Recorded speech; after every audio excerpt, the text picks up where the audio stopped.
أول مرة أسمع عن الصفة اللي أنا هشرحها لك في الفيديو النهاردة. الصفة الفرنسية اللي هشرحها هي كلمة غلو. غلو غلو.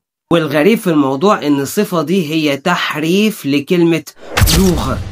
لوغ يعني ثقيل.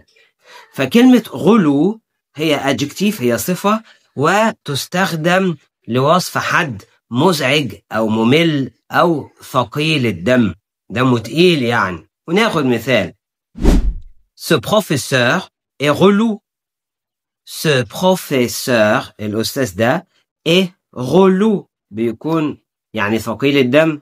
Arrête d'être relou.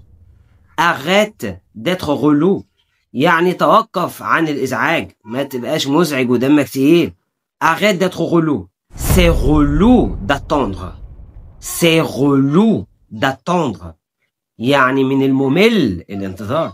الانتظار ممل. C'est relou d'attendre. اكتب تعليقك أسفل هذا الفيديو واستخدم جملة من عندك واستخدم فيها كلمة relou. سلام.